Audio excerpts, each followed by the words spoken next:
You are listening to Alex Nanlohi Podcast, to know the Lord and to make Him known. Mari kita berdoa sebelum kita membaca merenungkan firman Tuhan. Biarlah pujian kami menyatakan sikap hati kami yang merindukan Engkau sendiri ya Tuhan, berbicara dan menyapa kami dengan kebenaran firman-Mu. Firman-Mu firman yang kudus dan yang menguduskan hidup kami. Firman-Mu adalah firman yang hidup dan yang menghidupkan kerohanian kami. Firman-Mu firman yang tidak berubah, tapi firman yang kami percaya sanggup mengubah kehidupan kami. Itulah yang kami rindukan. Boleh kami alami sekali lagi ketika kami membaca, merenungkan kebenaran firman-Mu. Tolong kami memberikan respon yang tepat sesuai dengan kehendak-Mu. Di dalam nama Tuhan Yesus Kristus yang mengasihi kami, kami menyerahkan pemberitaan firman-Mu. Amin. Shalom teman-teman sekalian. Bersyukur kesempatan ini boleh sama-sama kita nikmati, boleh beribadah di dalam kebaktian saat ini. Kesempatan menyambut teman-teman, adik-adik angkatan yang baru 2020. Dan sekali lagi, setiap kali saya menghayati kesempatan seperti ini, teman-teman, kamu adalah orang yang beruntung, ya. Jadi kalau kita hayati, tidak semua orang di bangsa ini bisa kuliah. Harus kita hayati itu. Jumlah yang kuliah, saya belum dapat data tahun ini, tapi tahun yang lalu seluruh Indonesia, perguruan tinggi dan perguruan tinggi swasta maupun negeri, itu yang diterima hanya kurang lebih 7,3 juta orang. Jadi teman-teman, kalau kita hayati, menjadi mahasiswa di bangsa ini itu elit gitu ya. Maksudnya cuman sebagian kecil orang yang boleh atau bisa mengenyam kesempatan seperti ini. Mungkin kamu bilang, tapi ini bukan pilihan pertamaku, Kak. Ini bukan pilihan yang saya mau. Atau ada yang merasa memang sudah tepat ini yang kamu mau.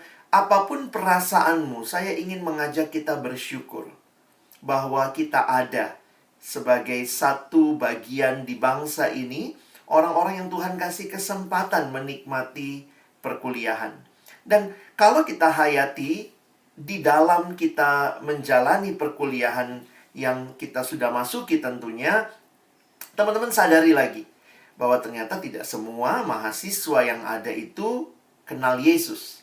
Kamu sudah terpilih dari sekian banyak orang di bangsa ini jadi mahasiswa, terpilih lagi lebih khusus mengenal Yesus sebagai Tuhan dan Juru Selamat. Saya pikir pagi hari ini saya ada bertemu dengan teman-teman orang-orang yang sangat spesial. Tuhan mengasihi saudara dan Tuhan mau saudara serius dengan hidupmu, serius dengan kerohanian. Banyak orang menjelang masuk kampus doanya kencangnya luar biasa. Tuhan, berikan jurusan yang saya mau. Tuhan, saya mau kuliah. Begitu sudah masuk kampus, banyak sekali yang lupa Tuhan. Tuhan cuma embel-embel kalau kita butuhkan. Karena itu pagi ini saya ingin mengajak kita merefleksikan sekali lagi. Ketika kita mengatakan dialah jalan keselamatan satu-satunya, one way. Apa sih yang kita mau hayati dalam hidup beriman kita? Saya rindu di kampus ini kalian tidak hanya ketemu dengan dosen-dosen dengan ilmu-ilmu yang sangat luar biasa, ketemu kakak-kakak senior yang baik sekali buat kamu, mendukung kamu, tapi lebih lagi kamu berjumpa secara pribadi dengan Yesus, satu-satunya Tuhan dan Juru Selamat. Kalau kita pernah salah jalan, saya nggak tahu pernah nggak ya teman-teman salah jalan gitu di dalam hidup, ya? Apa sih yang biasanya kita lakukan? Kalau orang salah jalan ya paling logis adalah putar balik begitu ya. Coba balik begitu. Jangan diteruskan. Udah tahu salah, ngapain diteruskan?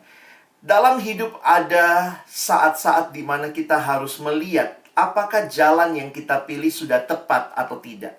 Tapi kalau itu hanya berkaitan dengan jalan, mau pergi ke sini atau ke sana begitu ya, oke lah. Tapi bagaimana kalau kita harus memilih jalan mana yang teman-teman akan pilih? Ya, ke surga atau ke neraka? Wah, saya waktu lihat gambar ini, nggak tahu ini ya, siapa yang bikin diedit nampaknya begitu rupa. Tapi ini memberikan kepada kita pemahaman yang menarik betapa pentingnya kita tidak salah jalan. Nah, ada baju yang pernah Kak Alex lihat ada orang pakai, tulisannya menarik sekali buat saya. Tulisannya begini, masa kecil bahagia, masa muda foya-foya, masa tua kaya raya, mati masuk surga. Wah, jujur teman-teman, kalau ada hidup kayak begini, saya yang pilih hidup seperti itu pertama kali. Sayangnya hidup bukan seperti ini. Banyak orang yang hanya mau masuk surganya, hanya mau senang-senangnya, hanya mau hidup enak, tetapi dia lupa apa yang sebenarnya Tuhan sediakan baginya. Dia lupa jalan apa yang harus dia lalui ketika dia melihat hidupnya. Nah, karena itu ayat firman Tuhan yang mendasari perenungan kita pagi hari ini di dalam Kisah Rasul pasal 4 ayat 12. Nanti Kak Alex akan ajak kita lihat beberapa ayat yang lain, tapi mari perhatikan dulu Kisah Rasul 4 ayat 12. Saya bacakan buat kita. Dan keselamatan tidak ada di dalam siapapun juga selain di dalam Dia. Sebab di bawah kolong langit ini tidak ada nama lain yang diberikan kepada manusia yang olehnya kita dapat diselamatkan. Teman-teman, kalau kalian perhatikan, di Kisah Rasul ini adalah jawaban para rasul Petrus waktu itu ya, di hadapan mahkamah agama yang waktu itu mengadili mereka. Mengadili mereka karena mereka menyembuhkan orang dengan nama Yesus. Dan kemudian dalam percakapan pembelaan mereka, ini yang disampaikan. Keselamatan tidak ada di dalam siapapun juga selain di dalam Dia. Wow, ini satu keyakinan yang sangat-sangat kokoh. Sebab di bawah kolong langit ini tidak ada nama lain yang diberikan kepada manusia yang olehnya kita dapat diselamatkan. Hanya ada satu nama, yaitu nama Yesus. Tadi sudah dibaca juga ayat yang menyatakan Yesuslah jalan dan kebenaran dan hidup. Tidak ada seorang pun yang datang kepada Bapa kalau tidak melalui aku. Yesus dengan jelas, dengan tegas menyampaikan tentang dirinya. Dan perhatikan tadi, para rasul pun menangkap dengan jelas sekali bahwa tidak ada nama lain yang olehnya orang bisa diselamatkan selain nama Yesus. Teman-teman, apa yang bisa kita pelajari dari hal ini? Ketika bicara dalam hidup dunia ini, maka ketika kita harus memilih dan kita harus melihat apa yang ada di hadapan kita, maka kita perhatikan ada keselamatan, ada kehidupan yang ditawarkan di dalam pribadi Yesus Kristus. Teman-temanku yang dikasihi Tuhan, semua agama bicara keselamatan. Semua agama bicara bagaimana cara memperoleh keselamatan. Bicara tentang keselamatan itu sendiri. Bahkan bicara keselamatan, kita pun dalam dunia ini, dalam hidup sehari-hari, kita maunya selamat begitu ya. Sampai bisa bayangkan gitu ya, sapaan kita satu sama lain pun selamat ya. Selamat pagi. Oke lah, itu sapaan. Tapi dari sumber mana? Waktu saya mempelajari, menghayati, ini sebenarnya mau bilang begini, semoga pagi ini engkau selamat, ya. Selamat pagi, lalu nanti selamat siang, begitu ya. Selamat malam. Maksudnya, diharapkan engkau selamat, ya. Nah, teman-teman, realitas selamat ini dirindukan oleh semua orang. Semua orang mau damai, mau tenang, mau selamat. Tetapi kekristenan berbicara tentang keselamatan yang berbeda. Kenapa? Karena misalnya begini, saya bilang selamat pagi. Oke lah, pagi ini kamu selamat. Yakin, siang nanti masih selamat. Siapa tahu ya, ketimpa motor atau ketabrak mobil. Maaf ya, jelek banget contohnya. Tapi gambarannya adalah kalaupun kita sudah selamat, apakah kita akan terus selamat? Misalnya setelah ditabrak motor, wah dibalut, pergi ke rumah sakit, sembuh, 2 minggu udah sembuh. Terus apakah kemudian nggak bisa celaka lagi? Dalam hidup kita selalu ada kemungkinan mengalami celaka. Jadi selamat itu sesuatu yang sangat dirindukan. Dan perhatikan, kekristenan bicara tentang selamat dari bahaya yang terbesar dan terakhir. Kekristenan tidak sekedar bicara keselamatan sekarang. Karena habis kita selamat sekarang, siang ini, bisa kita nggak selamat lagi, sore nanti, malam nanti. Kekristenan bicara selamat dari bahaya yang terbesar dan terakhir. Ketika kita tahu bahwa dunia ini ada ujungnya, di mana setiap orang akan berhadapan dengan Tuhan yang menciptakan dia dan harus memberikan pertanggungjawaban. Karena itu setiap kita akan menghadapi bahaya. Apakah kita didapati setia atau tidak? Nah, bahaya ini nih yang kemudian kita lihat kekristenan berbicara tentang hal ini. Nah, semua agama bicara tentang bagaimana cara supaya saya bisa selamat. Itulah yang ditawarkan oleh berbagai agama. Bagaimana caranya? Apa yang harus saya lakukan? Apa yang harus saya turuti supaya saya selamat? Tetapi kekristenan berbicara berbeda. Bukan apa yang harus saya lakukan supaya selamat, tapi perhatikan. Kekristenan bicara apa yang Yesus lakukan supaya engkau dan saya selamat. Beda? Oh, beda banget. Semua agama bicara apa yang harus saya lakukan supaya selamat. Semua agama bicara bagaimana mendatangi Allah. Kekristenan bukan berbicara itu. Kekristenan berbicara apa yang Yesus lakukan supaya engkau selamat, supaya saya selamat. Dan kekristenan bicara Allah yang turun jadi manusia. Semua agama mengajarkan bagaimana manusia bisa naik mencapai Allah. Kekristenan berkata tidak. Allah yang turun jadi manusia. Karena itu kalau kita bicara one way, saya ingin mengajak kita melihat pagi hari ini 3 hal. Dalam kaitan ini, saya ingin mengajak kita melihat 3 hal. Dan Kak Alex ingin kita belajar dari satu ayat, yaitu 1 Petrus 2 ayat 24. 1 Petrus 2 ayat 24. Nah, silakan teman-teman, kalau ada Alkitab, kalian bisa lihat. Saya ada sedikit gangguan koneksi. Sebentar, nanti saya masuk slide lagi ya. 1 Petrus pasal yang kedua, ayat yang ke-24. Oke? Nah, saya tuliskan ayatnya di depan, kalian bisa perhatikan. Saya bacakan. Ia atau Yesus sendiri telah memikul dosa kita di dalam tubuhnya di kayu salib, supaya kita yang telah mati terhadap dosa hidup untuk kebenaran. Oleh bilur-bilurnya kamu telah sembuh. Sekali lagi ya, kita baca dengan mic yang tetap di off. Kalian ikut membaca ya, 1, 2 ya. Ia sendiri telah memikul dosa kita di dalam tubuhnya di kayu salib, supaya kita yang telah mati terhadap dosa hidup untuk kebenaran. Oleh bilur-bilurnya kamu telah sembuh. Nah, kenapa Kak Alex angkat ayat ini? Karena di dalam ayat ini kita menemukan gambaran yang sangat jelas tentang keselamatan dari kekristenan, ya. Sekali lagi, keselamatan bukan dari perspektif manusia mencari Allah, tetapi bagaimana Allah mencari manusia. Itulah Injil kasih karunia. Ada 3 hal yang saya ingin kita pelajari pagi ini.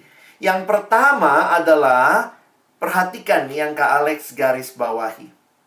Yang berwarna merah, yang saya garis bawahi, yang pertama adalah kita manusia yang berdosa, yang seharusnya memikul hukuman dosa kita sendiri, yaitu maut. Teman-teman, biar mudah diingat, saya akan buat dalam frase berikut ya. Yang pertama adalah dosa kita. Alkitab dengan jelas menyatakan manusia sudah jatuh di dalam dosa. Allah menciptakan manusia begitu indah, tetapi kemudian manusia jatuh dalam dosa, manusia berontak kepada Allah.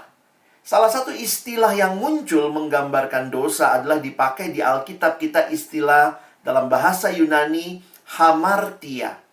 Hamartia itu adalah gambarannya begini. Seperti orang mau memanah, harusnya kan yang kena itu sasaran yang paling tengah. Nah, ketika meleset dari sasaran, itulah hamartia. Saya ulangi ya. Hamartia, kalau kalian lihat gambarnya, seperti orang yang harusnya waktu memanah kena yang paling tengah, tapi meleset dari sasaran. Nah, itu hamartia. Contoh, kalau saya dan teman-teman kita dicipta untuk memuliakan Allah, tapi ketika manusia berontak kepada Allah, itu hamartia. Tidak sesuai dengan sasaran awalnya. Harusnya di dalam kehidupan kita, sesuai dengan Allah menciptakan kita, maka harusnya kita memuliakan Allah. Tetapi di dalam dosa manusia mengatakan bukannya Allah yang dimuliakan. Harusnya kan Allah lah segala-galanya. Tetapi di dalam dosa manusia mengatakan I am everything. Akulah segala-galanya. Sehingga dalam bahasa Inggris ada satu kalimat menarik. What is sin? Apa itu dosa? How do you spell sin? S-I-N. Ada yang mengatakan, what is sin? Sin is the I in the center. Aku yang paling utama. Aku yang paling tengah. Inilah gambaran manusia yang harusnya diciptakan menyembah Allah, menjadikan Allah segala-galanya, tetapi manusia menjadikan dirinya lah segala-galanya. Hamartia. Hilang dari sasaran. Bukan mencapai sasaran dicipta. Satu lagi. Manusia itu kan harusnya dicipta mengasihi sesama. Tetapi ketika manusia kemudian menyalahkan satu sama lain. Masih ingat Adam sama Hawa? Ditanya, kau makan buah pohon itu Adam? No, gara-gara dia. Dan kemudian Kejadian 4 mencatat seorang abang tega bunuh adiknya sendiri. Ini bukan yang seharusnya. Seharusnya mencapai sasaran, yaitu mengasihi. Tetapi dosa membuat manusia di dalam dosa tidak mencapai tujuannya dicipta. Bukannya mengasihi, malah membenci, malah saling menyalahkan. Sehingga kalau teman-teman perhatikan hal ini, dosa itu semua sifatnya relasional. Karena apa? Karena kita memang makhluk relasional ya. Kita dicipta dalam relasi dengan Allah, berarti ada targetnya. Allah harus dimuliakan. Dengan sesama harus dikasihi. Nah, ketika ini semua hancur, Allah kita buang dari hidup, sesama kita benci, maka lihat, ini gambaran-gambaran dosa. Apa sih yang terjadi dengan dosa? Ketika manusia menjadikan seks misalnya segala-galanya. Manusia menjadikan keegoisan dia, keserakahan dia, menjadikan uang segala-galanya, menjadikan hal-hal yang begitu menteror orang lain yang tidak satu paham dengan dia. Manusia melakukan semua yang dia nikmati, yang menjadikan dirinya lah segala-galanya, bukan lagi Allah. Dosa begitu mengerikan. Sehingga ada gambaran yang mengatakan begini, sedikit saja kamu buka celah sama dosa, jangan kaget. Karena kalau engkau melakukan sedikit saja buka celah sama dosa, dosa makin lama makin masuk, dan makin besar mengambil hidupmu. Ada ilustrasi yang menarik di Arab. Itu kalau di padang gurun itu menarik ya. Kalau malam itu dingin sekali, kalau siang tuh panas sekali. Wah, jadi menarik ya. Siangnya panas, malamnya dingin. Karena begitulah kira-kira cuaca di padang gurun.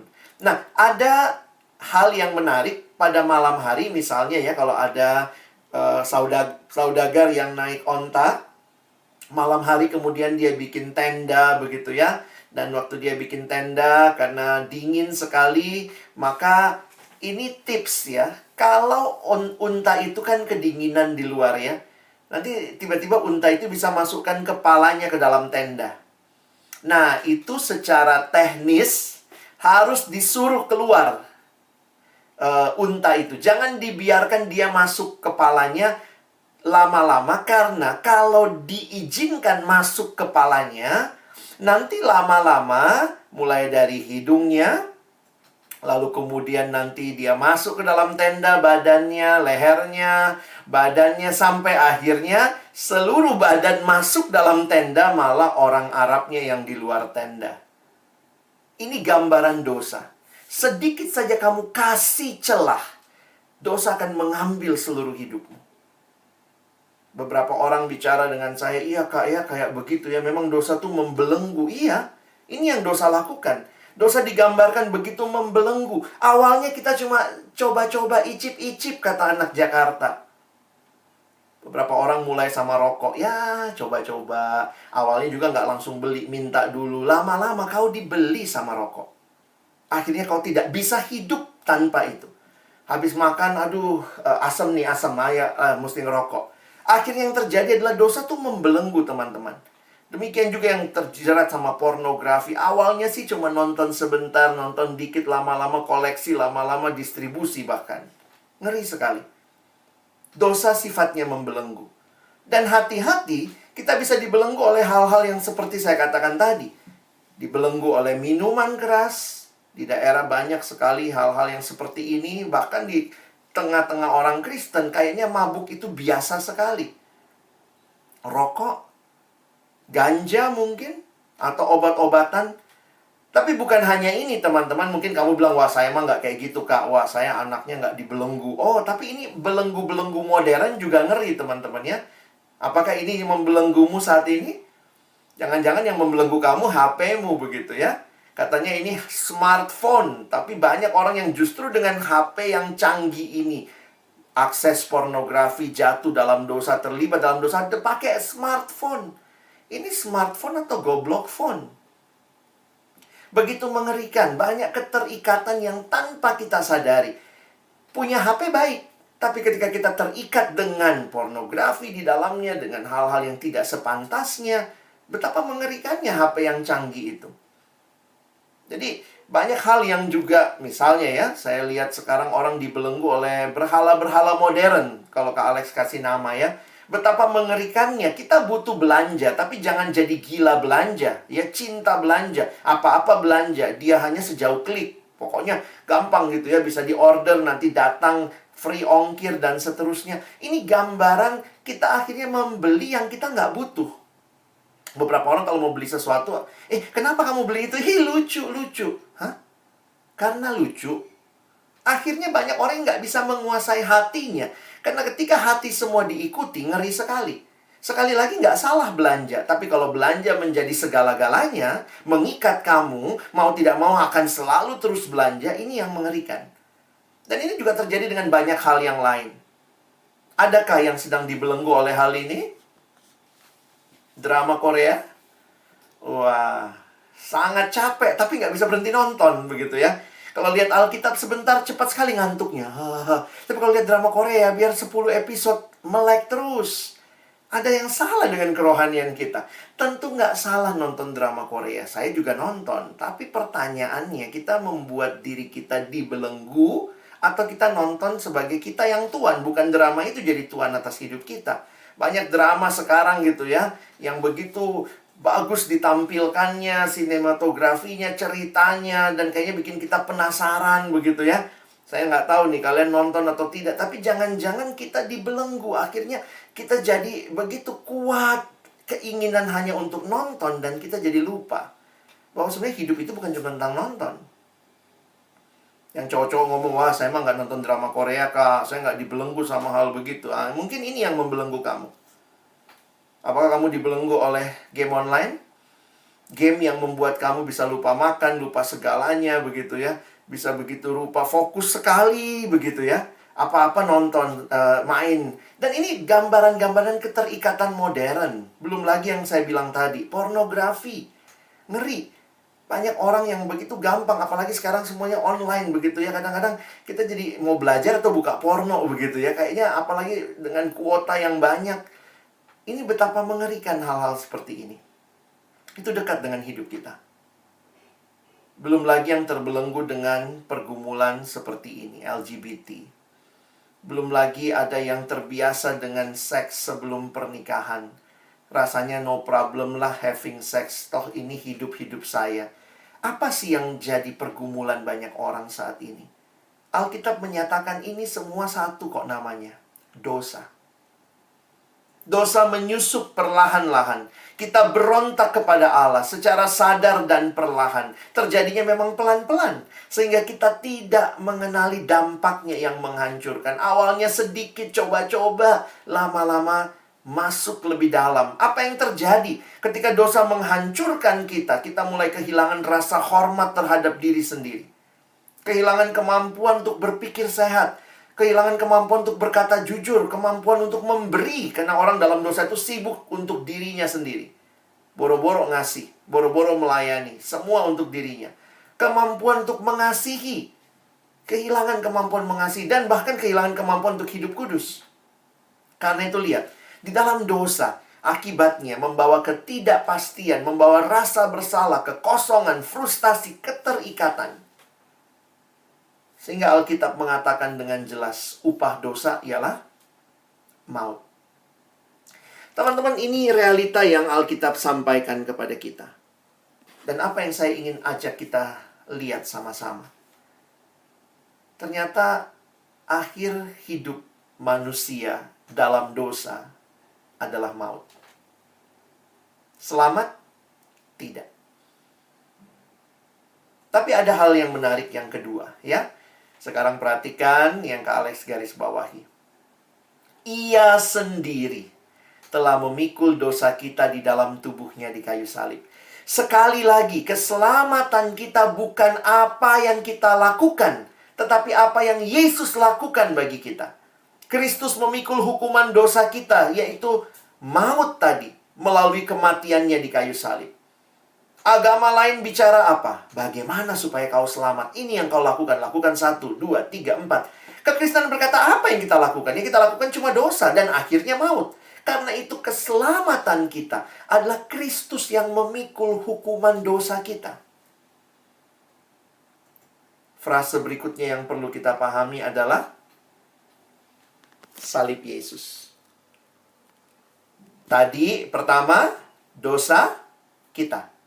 Yang kedua, salib Yesus. Apa yang terjadi di salib itu?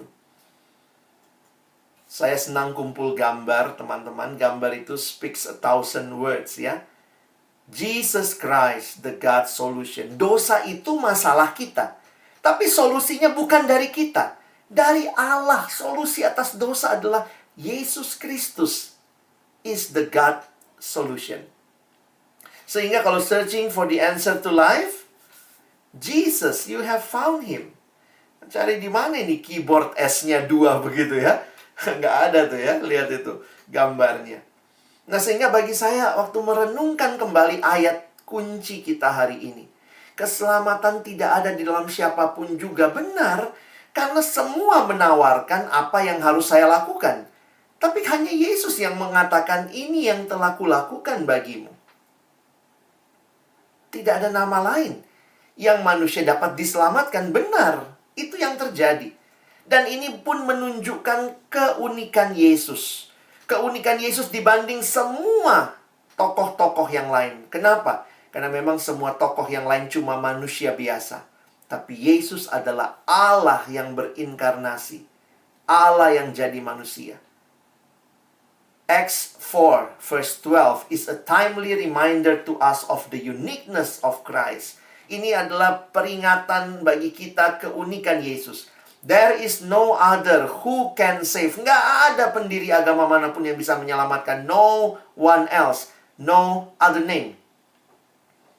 Ayat ini membuat jelas sekali. Hanya Yesus satu-satunya jalan keselamatan. Dan apa yang dia lakukan bagi kita? Teman-teman, waktu Kak Alex dapat gambar ini, kalian perhatikan ini siluet hidup Yesus. Mulai dari dia lahir sampai dia bangkit. Dia lahir, dia bertumbuh, dia pikul salib, dia menuju ke Kalvari, dia mati, tapi kemudian dia bangkit.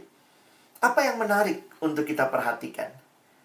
Di mana Yesus bilang sudah selesai? Ayo, di mana Yesus bilang sudah selesai? Di kayu? Di kayu salib. Yesus nggak bilang sudah selesai di palungan. Bayangkan kalau dia ngomong sudah selesai, ada anak bayi baru lahir, udah selesai, lari itu ya. Gembala-gembala. Yesus tidak bilang sudah selesai di palungan. Dia katakan sudah selesai di atas kayu salib, karena disitulah dosamu dan dosaku diselesaikan. Pertama, dosa kita. Tapi yang kedua, salib Yesus menjadi kunci iman kita. Karena itu kekristenan tidak salah memilih salib sebagai simbol keagamaan kita. Pendeta Billy Graham mengatakan Allah membuktikan kasih-Nya pada kayu salib. Ketika Kristus digantung, berdarah, dan mati, itulah saatnya Allah berkata kepada dunia, "Aku mencintaimu." Salib Yesus menyatakan kasih Allah yang sungguh besar bagi manusia berdosa. Karena manusia berdosa nggak bisa ngapa-ngapain. John Stott dalam satu tulisannya mengatakan kalimat yang indah ini. If we are looking for a definition of love, we should look not in a dictionary, but at Calvary. Wah, ini susah diterjemahkan ya, karena ini ada permainan kata. Kalau kita mau mengerti kasih yang sejati, bukan lihat kamus, tapi lihatlah di Calvary itu. Kalau sekarang habis nonton drama Korea, gimana? Gimana kasih itu? Sarang-sarang begitu ya. Sarang semut, sarang tawon begitu ya. Kita bilang, oh ini kasih. Bukan ini kasih. Dalam kekristenan, this is not love, but this is love. Inilah kasih itu. Allah mengaruniakan anaknya yang tunggal bagi kita di kayu salib.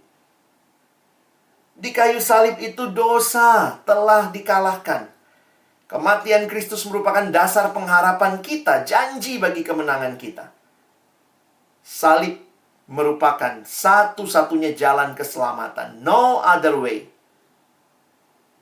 Only one way. Dan salib kemudian membuat kita punya tujuan baru bagi kehidupan. Putar balik. Kalau tadi dosa, sekarang dalam Kristus putar balik. Yang terakhir. Pertama tadi apa? Dosa kita.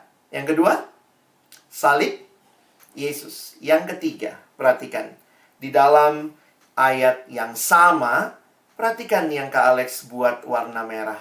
Hidup untuk kebenaran. Tujuannya, Yesus mati bagi kita adalah supaya kita yang telah mati karena dosa, kini kita hidup untuk kebenaran. Gampang ya diingat ya. Yang ketiga adalah hidup benar. Pertama, dosa kita. Yang kedua, salib Yesus. Dan yang ketiga, hidup benar. Tuhan menyelamatkan kita untuk apa sih? Kenapa Yesus mati buat kita? Kalimat dari John Stott mengatakan begini. Kematian Kristus tidak saja memastikan pengampunan kita, bahwa kamu pasti diampuni, tetapi juga kematiannya memastikan kekudusan kita. Kenapa? Karena Tuhan mau kita yang sudah mati di dalam dosa, terhadap dosa, sekarang kita hidup untuk kebenaran. Perhatikan baik-baik ayatnya. Makanya kenapa Kak Alex pilih ayat ini, karena semuanya terangkum di dalamnya. Dosa dibicarakan, apa yang Yesus lakukan dibicarakan, dan bagaimana respon kita. Sekarang bukan lagi hidup di dalam dosa, bukan lagi hidup dalam ketidakbenaran. Kalau kau alami Yesus yang hidup itu di dalam hatimu, hidupmu berbeda. Kalau engkau berbalik dari jalan yang salah, and now you follow the one and only way, which is Jesus, maka ada perubahan hidupmu. Paulus berkata, kamu sudah dibayar lunas. Muliakan Tuhan dengan tubuhmu. Iya ya, harusnya begitu. Cara belajarmu berubah. Jangan main nyontek, jangan cuma main copy paste tugas. Bukan itu cara belajar yang benar. Saya sekarang anak Tuhan, saya mau giving the best for God. Cara bergaulmu berubah. Cara hidupmu berubah. Kamu jangan bilang, saya masih muda, saya mau coba semua hal. No, kamu harusnya memilih apa yang Tuhan mau. Kalau kamu sudah pacaran, gaya pacaranmu berubah. True love waits. Perhatikan ada kalimat kecil di bawahnya. Coba di zoom in. Apa kalimatnya? Save it until marriage. Jangan atas nama cinta hidup sembarangan. No. Kalau kamu cinta pasanganmu, you love him or her, maka persembahkan dia kudus di altar pernikahan. That is the true love. True love itu bukan sembarangan mencoba menikmati sesuatu yang belum pada waktunya. Banyak orang buka kado sebelum ulang tahun, ya. No. Dalam Tuhan kita berkata, no. Saya mau hidup kudus karena saya mau memuliakan Tuhan. 3 frase ini, 3 pasang frase ini kiranya teman-temanku ingat ya. Apa yang pertama tadi? Dosa kita. Yang kedua, salib Yesus. Dan yang ketiga, hidup benar. Tuhan memberikan kepadamu hidup yang baru ketika engkau di dalam Dia boleh benar-benar menyerahkan hidupmu kepada Dia. Saya ulangi kesimpulannya. Pertama, dosa kita. Yang kedua, salib Yesus. Dan yang ketiga, hidup benar. Kiranya teman-teman mengalami hal ini. Bagaimana kita meresponinya? Ya? Apa respon kita? Bagaimana mengalami hidup seperti ini? Secara sederhana, karena keselamatan bukan apa yang kita lakukan supaya selamat, tapi apa yang Yesus lakukan supaya kita selamat, maka yang pertama dan terutama, teman-teman, buka hatimu. Terimalah karya keselamatan itu di dalam hatimu. Open your hearts for Jesus Christ. Saya dari kecil Kristen, tapi saya kenal Tuhan sebenarnya secara pribadi ketika zaman SMA. Selama itu saya pikir saya baik-baik saja, saya orang Kristen dari kecil, tapi saya belum pernah buka hati saya terima Yesus. Kelas 1 SMA, dalam satu retret, Tuhan berbicara dengan jelas. Engkau tidak cukup hanya jadi Kristen karena papa mamamu Kristen, ya udahlah masa kamu jadi Buddha, ya udah ikut Kristen. Bukan, Tuhan mau saya kenal Dia secara pribadi. Malam itu di retret saya buka hati terima Yesus dalam hidup saya. Apa artinya terima Yesus? Ada 2 hal bagi saya yang penting kalau kita bicara terima Yesus. Yang pertama, kalau engkau sungguh-sungguh terima Yesus, berarti engkau percaya bahwa hanya Yesus satu-satunya Tuhan dan Juru Selamatmu secara pribadi. Tidak ada Juru Selamat yang lain. Ada orang Kristen hari Minggu ke gereja, hari lain ke dukun. Masih percaya sama kuasa-kuasa yang bukan dari Tuhan, yang bukan kebenaran. Dan bagi saya itu sangat menyedihkan. Kalau kita bicara kekristenan, kita mau bicara tentang hidup yang kekal di dalam Kristus, maka percaya sungguh-sungguh kepada Yesus sebagai satu-satunya Tuhan dan Juru Selamatmu secara pribadi. Percaya itu seperti ini, teman-teman ya. Orang yang percaya itu menyerahkan dirinya kepada orang yang dia percaya. Kalau agama-agama lain, bicaranya apa? Apa yang harus saya lakukan? Jadi bukan dia berserah, tapi dia terus berusaha. Apalagi yang harus saya lakukan? Apalagi yang harus saya lakukan? Tapi kekristenan berkata, Yesus sudah melakukannya bagimu. Dan kalau dia sudah melakukannya bagimu, serahkan hidupmu sama Dia. Percaya, Tuhan Yesus, saya nggak bisa bawa hidupku ke surga, tapi Engkau yang adalah jalan keselamatan yang diberikan Bapa. Saya percaya kepadamu. Engkau sanggup bawa saya ke surga. Itu artinya, terima Yesus. Kau bukan lagi percaya dirimu bisa bawa dirimu ke surga, tapi kau percaya bahwa Yesus yang sudah diutus Bapa menyelamatkan manusia berdosa. Di dalam Dialah, di dalam namanya lah, dalam kuasanya, engkau percaya dan engkau mengalami keselamatan. Sudahkah engkau buka hatimu terima Yesus sebagai satu-satunya Tuhan dan Juru Selamat dalam hidupmu? Dan yang kedua, ada aspek respon pertobatan. Di dalam Alkitab, Paulus berbicara istilah seperti ganti baju, teman-teman ya. Makanya dia menggunakan istilah menanggalkan dan mengenakan. Bukan meninggalkan, menanggalkan. Kan ini kayak baju ya. Jadi manusia lama ditanggalkan, Itu yang dia tulis dalam Efesus pasal yang keempat. Dan manusia baru itu dikenakan. Atau bahasa kita sekarang adalah pertobatan. Ayo bertobat. Bertobat sungguh-sungguh. Jangan hidup lebih lama di dalam dosa. Jangan hidup main-main dengan dosa. Bertobat sungguh-sungguh, serahkan hidupmu kepada Tuhan. Serahkan masa mudamu kepada Dia. Tuhan tidak memandang siapa kita. Karena semua manusia butuh keselamatan. Semua manusia butuh kenal Yesus. Tidak ada yang merasa tidak butuh. Saya kutip kalimat dari pendeta Stephen Tong dalam satu KKR, dia berkata demikian. Tuhan Yesus menolak pendosa, menolak dosa terkecil, dan menerima pendosa terbesar. Maksudnya apa? Jangan takut, datanglah sama Tuhan. Berapapun engkau berkata dosaku, aku cuma kecil kok Tuhan, masa sih mesti diakui? Atau yang satu mengatakan, Tuhan aku sudah berdosa luar biasa besar Tuhan, gak mungkin Tuhan bisa selamatkan saya. Datang sama Yesus.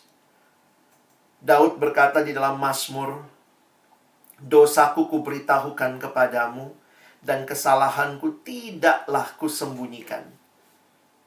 Aku berkata, aku akan mengaku kepada Tuhan pelanggaran-pelanggaranku, dan engkau mengampuni kesalahan karena dosaku. Ayat ini sangat meneguhkan saya. Setiap kali berdosa, jatuh dalam dosa, datang sama Tuhan. Tuhan tidak mempermalukan. Lihat kalimatnya. Tuhan akan mengampuni kesalahan kita. Dan tentunya setelah diampuni, jelas ya, kita bisa berkata yes to God, ya Tuhan, dan no to sin. Ya, kalau Kak Alex teriak yes to God, no to sin, ya. Jadi jangan terbalik-balik. Kalau saya bilang God, yes. Sin, no. Sin, no. God, yes. Harusnya itu sikap kita setelah kita diselamatkan. Ada komitmen untuk berubah. Tidak lagi hidup dalam hidup yang lama. Kalau kita dulu main-main sama dosa, di sekitar kita ada teman-teman yang menarik kita hidup jauh dari Tuhan. Sekarang kita punya hidup yang berbeda. Mau berbeda. Berbeda karena kita tahu saya tidak ikut dunia. Mungkin semua mayoritas suka nyontek. Kadang-kadang yang nggak nyontek yang dianggap aneh ya. Ya ampun, nggak nyontek. Ayo nyontek. Semua nyontek kok. Mau berani hidup benar, hidup berbeda. Meskipun sedunia nyontek. Tapi karena saya tahu bukan itu yang Tuhan mau, saya akan ikut Tuhan, bukan ikut dunia. Ada lagi yang bilang waktu itu, iya Kak, saya makanya karena nggak ngerokok dianggap aneh. Kenapa? Semua temanku ngerokok. Nah saya bilang, coba sama kamu, coba ganti teman. Cari teman yang semua nggak ngerokok. Kau ngerokok sendiri, pasti kau yang dianggap aneh. Kadang-kadang kebenaran saat ini ditentukan dari mayoritas, padahal bukan demikian. Kebenaran ditentukan dari firman Tuhan. Walaupun semua orang melakukan itu, kalau bukan itu yang Tuhan mau, engkau harus memilih yang Tuhan mau. Sebagai penutup, saya mendorong teman-teman alami perubahan hidup dan pertumbuhan. Ini adalah ilustrasi roda dibuat oleh seorang bernama Dawson Trotman. Bapak Dawson Trotman menggambarkan hidup Kristen yang taat seperti roda. Dia menggambarkan karena roda itu mirip seperti gambar ini ya. Roda itu kan yang putar porosnya. Iya juga ya. Jadi dia katakan di tengah, di poros itu harus ada Kristus. Itulah yang menggerakkan hidup kita. Lalu dia menggambarkan dua jari-jari. Satu yang vertikal, hubungan dengan Allah. Satu yang horizontal, hubungan dengan sesama. Dengan Allah ada dua. Saya bicara sama Allah, namanya doa. Allah bicara kepada saya melalui firman. Makanya dari kecil kita tahu ya bagaimana bertumbuh adik-adik. Baca kitab suci, doa tiap hari kalau mau tumbuh. Ada relasi yang vertikal dengan Allah. Tapi bukan hanya itu. Ada juga relasi yang horizontal. Jadi harusnya kita nggak cuma puas ya baca kitab suci, doa tiap hari secara pribadi. Tapi Tuhan juga merindukan kita punya relasi horizontal dengan sesama, dibagi dua. Dengan sesama orang percaya ke dalam, kita harus rajin bersekutu. Dan bagi mereka yang belum kenal Tuhan, keluar kita bersaksi. Jadi inilah gambaran lingkaran ilustrasi roda. Baca kitab suci, berdoa, bersekutu, bersaksi. Dan kita bersyukur kepada Tuhan. Kalian ada di kampus yang Tuhan juga hadirkan persekutuan mahasiswa Kristen. Saya pikir ini kesempatan yang indah. Bersama-sama dengan saudara-saudara seiman, responi anugerah Tuhan. Beri dirimu terlibat. Di dalamnya kamu pun akan mengalami pertumbuhan imanmu. Tuhan mau kita kenal Dia. Tapi kemudian Tuhan mau kita bertumbuh di dalam Dia. Dan karena itulah Tuhan menghadirkan, bahkan di kampus, Tuhan hadirkan persekutuan. Tidak semua kampus punya persekutuan yang baik, atau bahkan ada yang tidak punya persekutuan sama sekali. Tapi bersyukurlah kalian ada di fakultas yang punya persekutuan yang merindukan bersama-sama kita bertumbuh di dalam Tuhan. Buka hatimu terima Yesus. Alami hidup yang bertobat sungguh-sungguh. Beri dirimu bertumbuh dalam firman, dalam doa, dalam persekutuan, dan kesaksian. Kiranya Tuhan menolong kita. Bukan cuma jadi pendengar firman, tapi sungguh-sungguh jadi pelaku-pelaku firman. Yang boleh berkata, there is only one way. Satu jalan, yaitu Yesus Kristus. Dan aku telah alami itu. Aku buka hatiku. Dan sekarang aku hidup bagi Dia. Amin. Mari kita berdoa.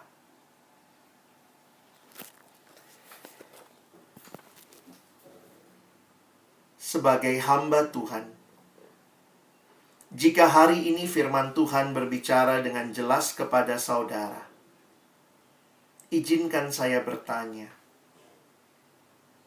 adakah yang mau buka hatimu untuk menerima Yesus sebagai satu-satunya Tuhan dan Juru Selamat dalam hidupmu? Apakah engkau rindu hidup di dalam kebenaran? Tinggalkan dosa. Tidak lagi main-main dengan hidup yang lama yang membelenggu. Datang kepada Tuhan. Alami kebebasan itu. Dan hiduplah bagi Dia. Jika ada adik-adikku yang pagi ini, setelah mendengar firman, engkau mau buka hatimu terima Yesus, Kak Alex mau mendoakan kamu. Kalau ada adik-adikku sekali lagi setelah dengar firman, kau mau buka hatimu terima Yesus sebagai satu-satunya Tuhan dan Juru Selamat di dalam hidupmu. Jika ini keputusanmu setelah dengar firman pagi ini, maka saya minta dengan sikap hormat di hadapan Tuhan, ikuti doa saya, berdoalah secara pribadi. Tidak usah menyalakan mic-nya, tapi ikuti kalimat demi kalimat, ulangi di dalam hatimu secara pribadi. Ya Allah, aku tahu aku adalah orang berdosa. Aku ingin berbalik dari dosa-dosaku dan memohon pengampunan-Mu. Aku percaya bahwa Yesus Kristus adalah Putra-Mu. Aku percaya Dia telah mati untuk dosa-dosaku. Aku percaya Engkau membangkitkan Yesus dari kematian. Saat ini, ya Tuhan, aku ingin Yesus masuk ke dalam hatiku.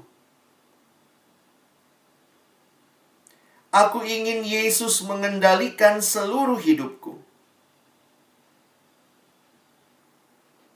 Aku ingin percaya bahwa Yesus adalah satu-satunya jalan keselamatan. Aku percaya Yesus sebagai juru selamatku, dan aku mau mengikutinya sebagai Tuhanku mulai hari ini sampai selama-lamanya. Amin.